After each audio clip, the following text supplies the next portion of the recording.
আপনি শুনছেন বইটই স্টোরিজ, কথার ডাকঘর। অলৌকিক, যা কিছু যুক্তিতে ধরা যায় না। জীবনের এমন সব সত্যি অভিজ্ঞতার কথা নিয়ে আমাদের এই পডকাস্ট।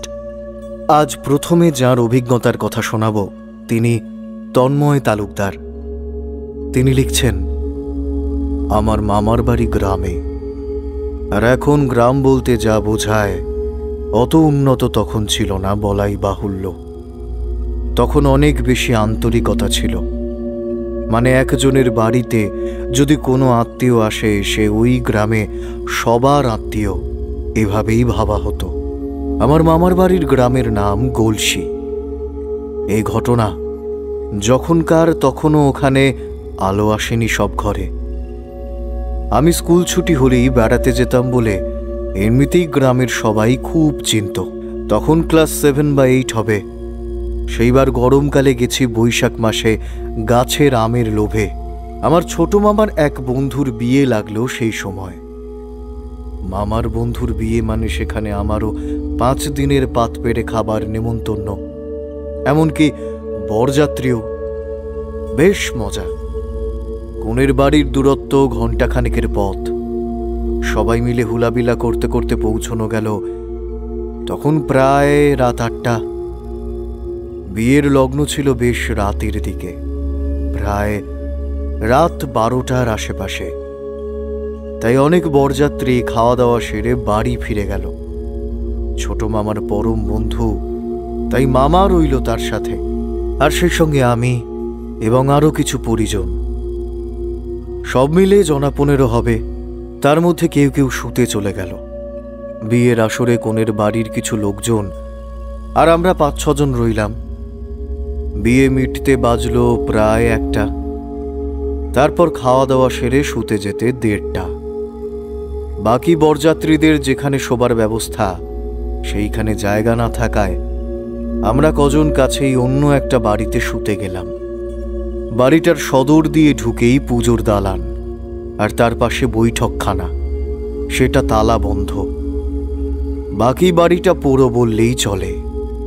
জঙ্গল আর আবর্জনায় পূর্ণ। উঠোনে 2টো সাদা শাড়ি শুকোতে দেখে জিজ্ঞাসা করে জানা গেল 2 জন বিধবা স্ত্রী এই বাড়িতে থাকে, দেখাশোনা করে। তারা অন্দরমহলে থাকে। বাড়ির মালিক বিদেশে চাকরি করেন এবং সপরিবারে সেইখানেই থাকেন। বহুকাল যাবৎ আসেননি। ক্লান্তি থাকায় সবাই শোয়া মাত্র ঘুমিয়ে পড়ল। কেবল আমার আর বিপিনদার ঘুম এলো না। চারিদিক নিস্তব্ধ। বাইরে গাছের পাতায় মৃদু হাওয়ায় মৃদু শনশন শব্দ ভেসে আসছে। আমরা শুয়ে নিচু স্বরে গল্প করতে লাগলাম। খানিক বাদে চাঁদের যেটুকু আলো ছিল তাও মেঘে ঢেকে গেল, সুতরাং সবটাই অন্ধকার। এমন সময় পাশের বৈঠকখানা থেকে হঠাৎ খড়মের শব্দ ভেসে এলো, যেন কেউ খড়ম পায়ে হেঁটে বেড়াচ্ছে। আমরা চুপ করে 2-1 মিনিট স্থির হয়ে শুনলাম। না, কোনো ভুল নেই, ঠিকই শুনেছি। বৈঠকখানা থেকেই আসছে সেই শব্দ। আমরা একে অপরের মুখ চাওয়াচাওয়ি করছি। কেউ কি বৈঠকখানায় এসেছে? কিন্তু আসবে কোথা দিয়ে? আসতে হলে দালান পেরিয়ে তাকে আসতে হবে, কারণ উঠোন জঙ্গলে পূর্ণ আর অন্য কোনো আসার পথ নেই। রাত তখন 2:30 হবে। অত রাতে কেই বা আসবে? ইতিমধ্যে শ্যাম কাকা আওয়াজ শুনে আর আমাদের ফিসফিসানিতে ঘুম ভেঙে উঠে পড়েছেন। তিনি বললেন, রাম নাম করে ঘুমিয়ে পড়ো। কিন্তু আমরা আপত্তি জানালাম যে যদি কোনো চোর এসে থাকে। তাই সাথে থাকা হ্যারিকেন জ্বালিয়ে আমরা গিয়ে হাজির হলাম বৈঠকখানার সামনের বারান্দায়। ইতিমধ্যে সেই আওয়াজ কখনো আসছে, কখনো থামছে। গিয়ে দেখলাম দরজা বাইরে থেকে তালা দেওয়া। দেখে বোঝা যায় বেশ কয়েক বছর সেই তালা কেউ খোলেনি। সদর দেখলাম, যেমন বন্ধ করা হয়েছিল তেমনই। বৈঠকখানার কাঁচের জানলার সামনে গিয়ে দেখলাম যত দূর ওই আলোয় দেখা যায় তত দূর দেখলাম কিছুই চোখে পড়ল না। ততক্ষণে শব্দ বন্ধ হয়ে গেছে। আমরা ফিরে এসে চুপচাপ শুয়ে পড়লাম, কিন্তু ঘুম আর এলো না। খানিকক্ষণ বাদে আবার শব্দ। এবার খড়ম না, কোষাকুষির আর মন্ত্রোচ্চারণের শব্দ, যেন কেউ পুজো করছে। আমি আর বিপিনদা যাবার জন্য উঠে পড়লাম। শ্যাম কাকা ঘোরতর আপত্তি জানালো। ক্রমে সেই মন্ত্রোচ্চারণের আওয়াজ জোরালো হলো। ততক্ষণে সকলেই ঘুম থেকে উঠে পড়েছে। 10-15 মিনিট সবাই স্থির হয়ে চুপচাপ শুনে বোঝা গেল কেউ যেন চণ্ডী পাঠ করছে।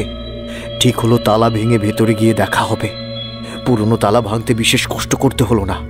জঙ্গল থেকে জোগাড় করে আনা পাথর দিয়ে কয়েকবার মারতে তালা গেল ভেঙে। তালা ভাঙার সময় সেই মন্ত্রোচ্চারণের গতি যেন বেড়ে গেল। কিন্তু দরজা যখন খোলা হলো তখন সব শান্ত, আর কোনো শব্দ নেই। কেবলমাত্র একটা আপত্তিসূচক একটা এরকম একটা শব্দ ভেসে এলো কয়েকবার। আমরা সকলে মিলে এরপর প্রায় আধ ঘন্টা ধরে তন্ন তন্ন করে খুঁজেও কোথাও কিচ্ছু অস্বাভাবিক চোখে পড়ল না, এমনকি কোনো রকম খড়ম বা কোষাকুষিও না। আমরা বাইরে এসে এদিক ওদিক উঠোনের জঙ্গলের আশেপাশে দেখতে লাগলাম সেখানে কেউ ছিল কিনা, কিন্তু কিন্তু কিচ্ছু নেই। আর ঠিক এমন সময় বিপিনদার ভয়ার্ত চিৎকারে আমরা চমকে ফিরে চাইলাম তার দিকে। দেখি তার দৃষ্টি বৈঠকখানার খোলা দরজার দিকে নিবদ্ধ, চোখ প্রায় ঠিকরে বেরিয়ে এসেছে। তার দৃষ্টি অনুসরণ করে দেখি এক দীর্ঘকায় সুপুরুষ ব্রাহ্মণ, পরনে সাদা পুজোর কাপড়, গলায় রুদ্রাক্ষের মালা। অতি ক্রুদ্ধভাবে তিনি আমাদের দিকে তাকিয়ে যেন একটু হলেই ভস্ম করে দেবেন আমাদের। খানিক বাদে বিপিনদা অনেক শক্তি সঞ্চয় করে কাঁপা কাঁপা গলায় জিজ্ঞাসা করলো, আপনি আপনি কে? সেই মূর্তি কোনো উত্তর দিল না। ইতিমধ্যে শ্যাম কাকা হাত জোট করে প্রায় কাঁদো কাঁদো গলায় বলে উঠল, বাবা আমাদের মাফ করুন, বড় ভুল হয়ে গেছে। বারবার বলতে লাগলো। তার দেখা দেখি আমরা বাকিরাও হাত জোর করে দাঁড়িয়ে রইলাম। সবারই গলা শুকিয়ে এসেছে, ভয়ে কাঁপছে। খানিক বাদে সেই ব্রাহ্মণ মূর্তি হাওয়ায় মিলিয়ে গেল।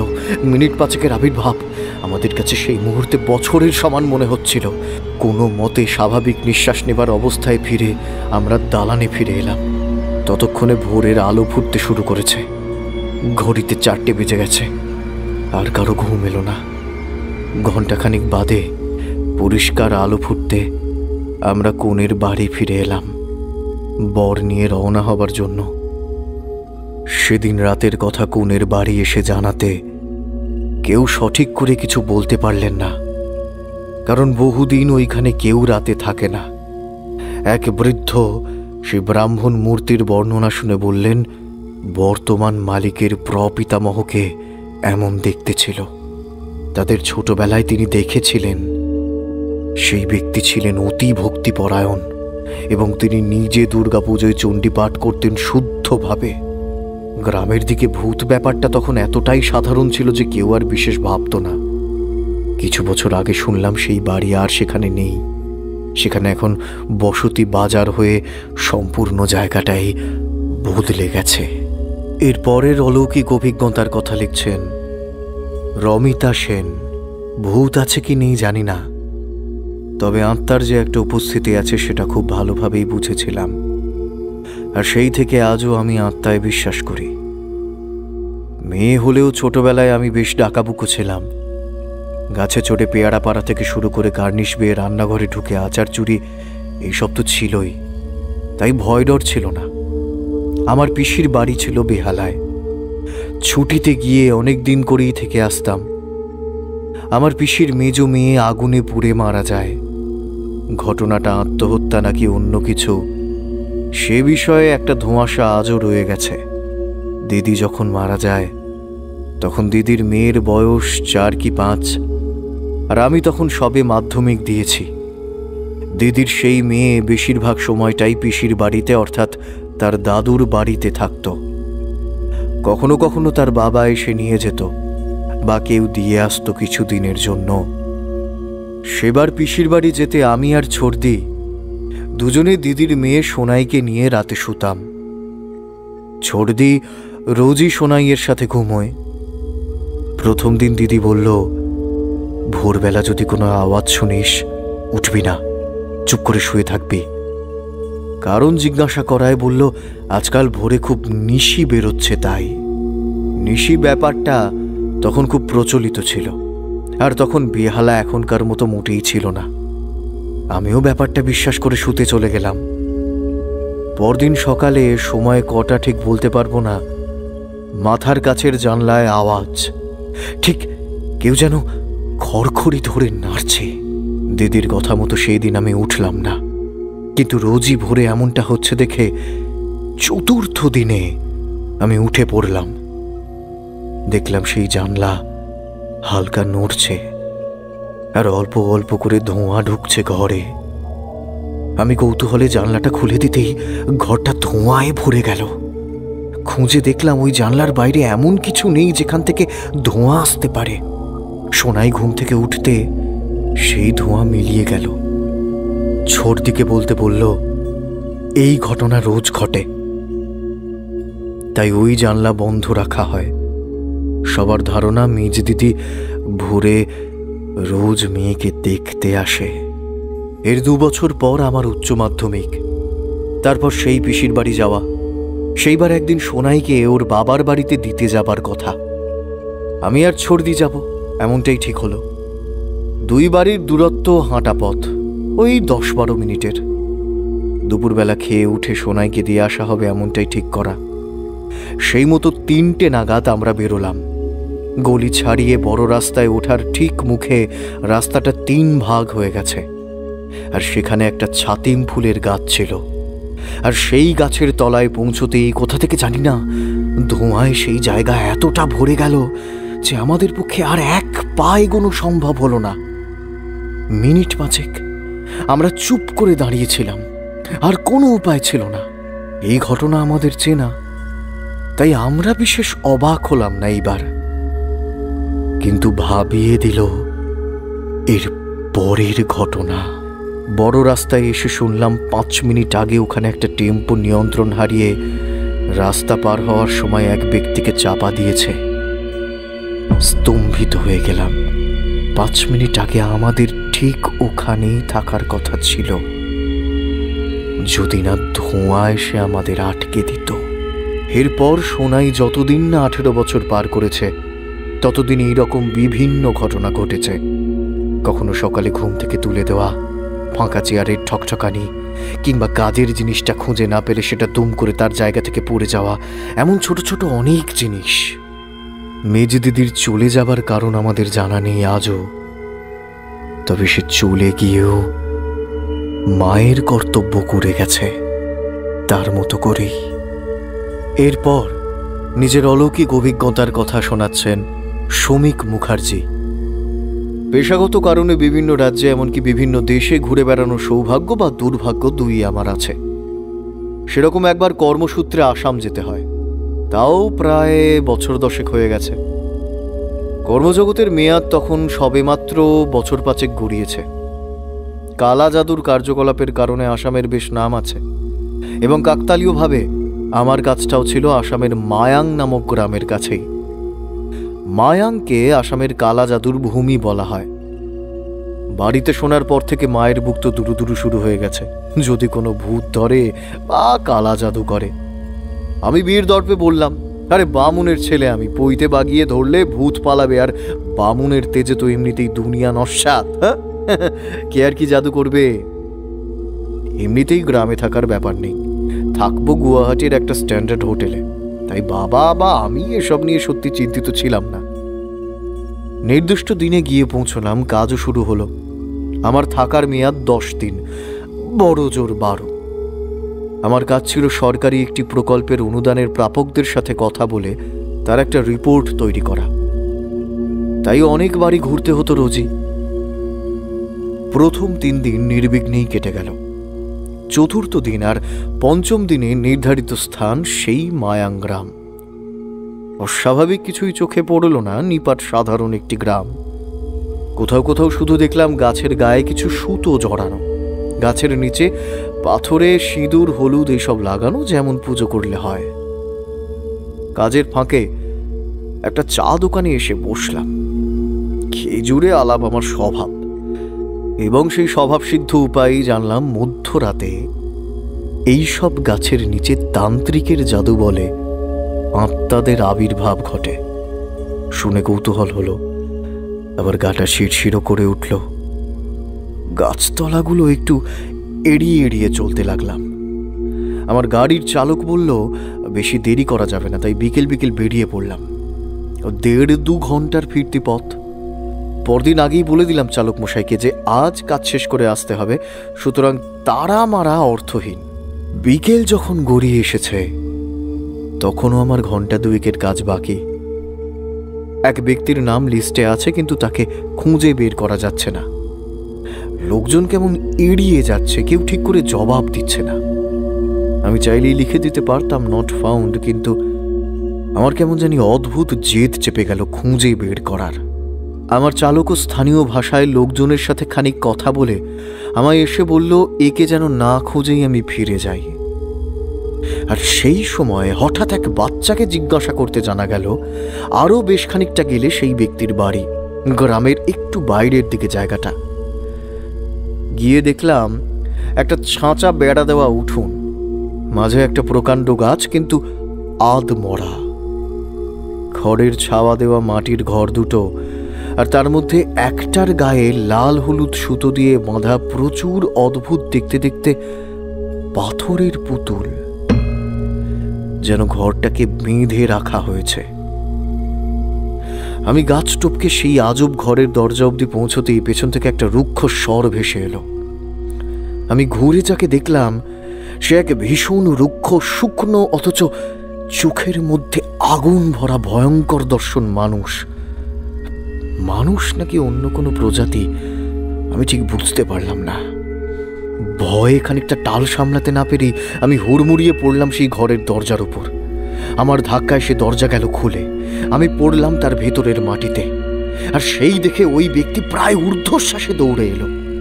আমি কোনো মতে হামা দিয়ে ঘরের বাইরে আসতেই সে দরজাটা বন্ধ করে কি সব বলতে লাগলো। বুঝলাম ব্যক্তি অত্যন্ত রেগে গেছেন, কিন্তু আমার যেন কেমন ঘোর কাজ করছিল। ইতিমধ্যে আমার চালক এসে প্রায় টানতে টানতে আমাকে নিয়ে গেছে বাইরের দিকে, গাড়ির দিকে। গাড়ি অব্দি পৌঁছে চোখে মুখে জল দিয়ে একটু ধাতস্থ হতে চালক আমায় জানালো যে আমি ভুল বাড়িতে চলে এসেছিলাম। ওটা হলো কুপাই তান্ত্রিকের ভিটে। সে অতি বড় তান্ত্রিক, তার ভিটের আশেপাশে কেউ যাবার সাহস করে না, খুব বিপদে যদি না পড়ে। আমি কিভাবে ওইখানে গেলাম সেটাই বেশ আশ্চর্যের। সন্ধে তখন প্রায় নেমে এসেছে, তাই আর দেরি না করে বেরিয়ে পড়লাম সেখান থেকে। চারপাশটা কেমন যেন ভারী আর গম্ভীর বলে মনে হলো, যেন কিছু একটা ঘিরে রয়েছে। গোটা রাস্তা আমরা দুজনের কেউই কোনো কথা বললাম না, বা বলা ভালো বলতে পারলাম না। হোটেলে ফিরে সেদিন বিশেষ কিছু খাবার ইচ্ছে হলো না, ঘুমিয়ে পড়লাম। পরদিন আর ওখানে যাবার নেই, অন্য জায়গায় যাওয়া। আমি রিপোর্টের খাতায় আগের দিন না পাওয়া ঠিকানার রিমার্ক লিখতে গিয়ে দেখি সবই কমপ্লিট। যে ঠিকানার ব্যক্তি খুঁজতে গিয়ে অমন কাণ্ড ঘটল তার কোনো হদিশই নেই। আমিও কিছুতেই সেই নাম ঠিকানা মনে করতে পারলাম না। সেদিন কাজ থেকে ফিরতে খানিক রাত হলো। আমার ঘর ছিল হোটেলের একেবারে ওপরের তলায়, করিডোরের শেষ প্রান্তের কোণায়। ঘটনাচক্রে ওই তলায় 2-3টে ঘর ছাড়া বাকিগুলোতে কোনো গেস্ট ছিল না। লিফট থেকে নেমে বাঁদিকে দেওয়ালের সামনে কিছু চেয়ার, আর ডান দিকে একটু এগিয়ে লবির দুপাশে ঘর। সেদিন লিফট থেকে নামতেই হঠাৎ মনে হলো চেয়ারে বসে কেউ আমায় দেখছে। ঘাড় ঘুরিয়ে দেখলাম কেউ নেই। মনের ভুল। চোখ সরিয়ে ঘরের দিকে হাঁটা দিলাম। কিছুটা এগোতে মনে হলো কেউ আমার পেছন পেছন আসছে, ফলো করছে। আবার ঘুরে দেখলাম কেউ কোথাও নেই। প্রায় ঘরের দরজায় পৌঁছে গেছি যখন, তখন সেই একই অনুভূতি। এবার বেশ ভয় করতে লাগলো। একদম উপর তলায় সচরাচর কোনো গেস্ট থাকে না বলে একটু আন্ডার মেইনটেনেন্স। আলোগুলো তেমন জোরালো নয়, সব আলো জ্বলেও না। অনেক সাহস সঞ্চয় করে খানিকটা এগোলাম উল্টো রাস্তায়, কেউ সত্যি আছে কিনা দেখতে। কিন্তু না, কেউ কোথাও নেই। ফিরে এসে ঘরে ঢুকে দরজা দিলাম। মনের ভুল নিশ্চিত করলেও পরপর 2 দিন এমন অদ্ভুত ঘটনা ঘটায় সামান্য ভয় বুকে নিয়ে সেদিন রাতটা আলো জ্বালিয়ে নিদ্রা গেলাম। পরদিন কাজ ছেড়ে ফিরে এলাম বিকেল বিকেল। আমার ঘরটা একেবারে শেষ প্রান্তে হওয়ায় একটা বিশাল বড় কাঁচের জানলা ছিল, যদিও তার কাঁচ খোলা যেত না। প্রথম দিন রুম সার্ভিস বলে গেছিল, স্যার এই জানলাটা খুলবেন না, ওটা খোলা হয় না। কারণ জিজ্ঞাসা করতে আমতা আমতা করে বলেছিল যে ওটা একটা টেকনিক্যাল ডিফিকাল্টি আছে, খুললে নাকি বন্ধ হয় না। আমি সেই জানলা দিয়ে বাইরে সূর্যাস্ত দেখছিলাম। আকাশের কমলা আভা অপূর্ব লাগছিল। হঠাৎ আমার মনে হলো আবার কি যেন আমায় দেখছে। আমি মুহূর্তে মাথা ঘোরাতেই দেখলাম একটা নারী মূর্তি আমার পেছন থেকে ঘরের দরজার দিকে চলে গেল। আমি প্রায় দিক শূন্যহীনভাবে হুড়মুড়িয়ে দরজার দিকে ছুটলাম। না, কেউ নেই। ততক্ষণে আমার সারা শরীর বিন্দু বিন্দু ঘামে ভিজে গেছে, গলা শুকোতে শুরু করেছে। কিছুক্ষণের মধ্যে আমি আবার বুঝতে পারলাম কেউ যেন একেবারে ঠিক আমার পিঠের কাছে এসে দাঁড়িয়েছে। ভয়ে আমার সারা শরীর তখন কাঠ। পেছনে ঘুরে তাকাবার অবস্থাটুকু নেই আমার। সামনে কাচের জানলা দিয়ে দেখতে পাচ্ছি সূর্য ডুবে গেছে, তার আভাটুকু শুধু ছড়িয়ে আছে আকাশ জুড়ে, কিন্তু তা উপভোগ করার ক্ষমতা আমার নেই। মনে হচ্ছে এই বুঝি জীবনে দেখা শেষ সূর্যাস্ত। আমার জীবনও আজই বুঝি অস্তমিত হবে। ক্ষণের হিসেব আর নেই তখন আমার। হঠাৎ বুঝলাম পিছনে দাঁড়িয়ে থাকা ছায়া প্রবল একটা হাওয়া হয়ে আমার কানের পাশ দিয়ে গিয়ে সেই কাঁচ ভেদ করে চলে গেল। আর কিচ্ছু মনে নেই, আর কিচ্ছু না। ঘুম ভাঙলো দরজার বেলের আওয়াজে। আমি দেখলাম প্রচণ্ড ঘামে আমার জামা কাপড় সমস্ত ভিজে গেছে। আমি শুয়ে আছি আর সামনে সেই কাঁচের জানলাটা খোলা। দরজাটা খুলতে রুম সার্ভিস আগে থেকে বলা খাবার টেবিলে রেখে অবাক হয়ে বলছে, এই জানলাটা খুললেন কেমন করে? আমিও পুরোটা বুঝতে পারলাম না ওটা স্বপ্ন ছিল না সত্যি কোনো অলৌকিক ঘটনা ঘটে গেল। সেই রাতে অনিবার্য কারণে আমার আর ঘুম এলো না। পরদিন গিয়ে ধরলাম হোটেলের পুরনো একজন স্টাফকে। তাকে কালকের ঘটনাটা বলার পর এবং অনেক কথা বলার পর জানা গেল যে বছর 6 আগে 22-23 বছর বয়সী একজন মেয়ে অফিসের কাজে এসে ওই ঘর, অর্থাৎ যে ঘরে আমি বিগত 7 দিন ধরে আছি, সেখানে ছিল এবং কোনো এক অজ্ঞাত কারণে সে ওই কাঁচের জানলা দিয়ে ঝাঁপ দিয়ে আত্মহত্যা করে। এই ঘটনার পর বেশ কিছুদিন হোটেল বন্ধ রাখা হলেও পরে খুলে দেওয়া হয় এবং এরপর বেশ কিছু গেস্ট, মূলত যারা 25-26, তারা ঠিক একই অভিজ্ঞতার সম্মুখীন হয়। তখন সেই কুপাইতান্ত্রিকের সাহায্যে এই উপদ্রব বন্ধ করা হয়। আজ বহু বছর বাদে আবার কেউ এমন দেখল। আমি সব শুনে আর সেদিনের সেই কুপাই দর্শনের গল্প আর তাকে শোনালাম না, কিন্তু ঘটনাটা যে কি হয়েছে তা বুঝতে আর বাকি রইল না। ম্যানেজারকে সবটা জানিয়ে বললাম 3-4 দিন আর বাকি, তাই ঘর যদি বদল করে দেওয়া যায়। তিনি বললেন, ওই ঘর বা ওই ফ্লোরে এখনও সাধারণত ঘর দেওয়া হয় না, গেস্টদের খুব প্রয়োজন না পড়লে। আমার ঘর বদল হয়ে গেল একেবারে অন্য তলায়। বাকি দিনগুলো আর কোনো উপদ্রব না ঘটলেও আমি আলো জ্বালিয়েই দিনরাত কাটিয়েছি। এরকম ঘটনা যে ঘটতে পারে, এই ঘটনা যে সত্য, আজও আমার কেমন যেন নিজেরই বিশ্বাস হয় না। তবু যা ঘটেছিল তা অস্বীকার করাও তো সম্ভব নয়। মহিলার আত্মার আবির্ভাব আবারও হয়েছিল কিনা জানি না, তবে এরপর আমায় আর কখনো আসাম যেতে হয়নি। অলৌকিক অভিজ্ঞতার কথা আজকের মতো এই পর্যন্তই। আবার দেখা হবে আগামী শনিবার ঠিক রাত 10টায়।